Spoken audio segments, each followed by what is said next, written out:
Hey, this is Adam Post, creator of College of the Dead, the ongoing zombie apocalypse series, publisher of more than 1,000 comic books, man of 1,000 comics. And this news is just coming out. Sony and Disney reach a deal to continue Spider-Man movie partnership. Oh, Sony, why'd you give in to these guys? Well, because they probably made an incredible deal for Sony.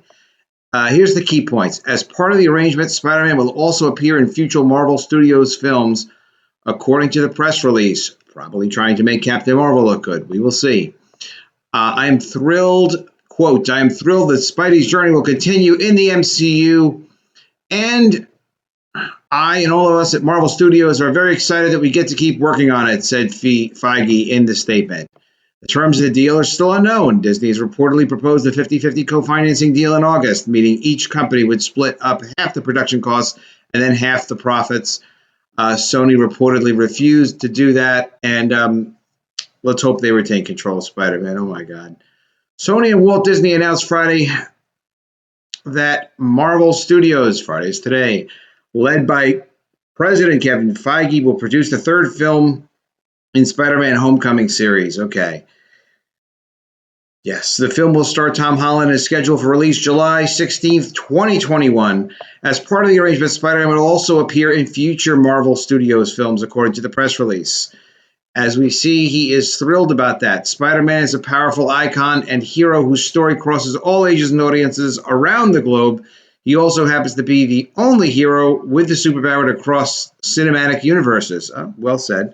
So as Sony continues to develop their own Spideyverse, you never know what surprises in the future might hold. We'll see.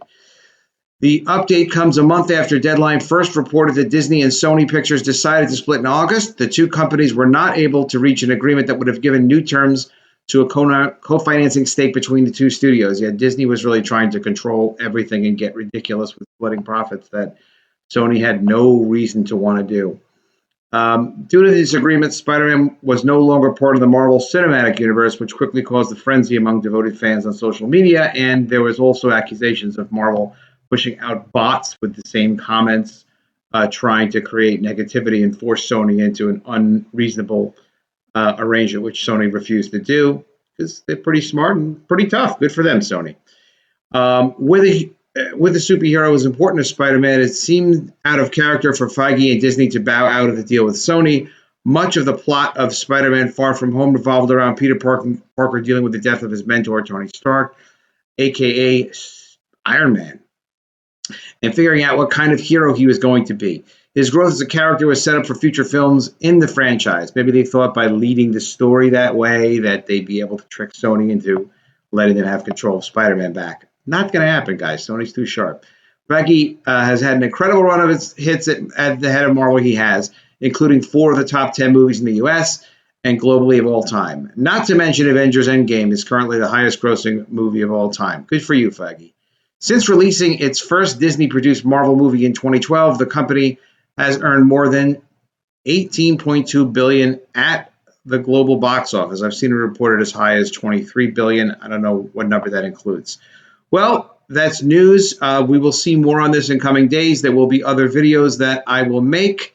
You will find out the details. Make sure you're subscribed to this channel and that you like this video, share this video. And when you subscribe to the channel, click the bell for notifications and check out my comic, College of the Dead. Hey, I'm Adam Post, creator of the College of the Dead graphic novel comic book series. Take a look at the printed prototype. This is what the book's going to look like.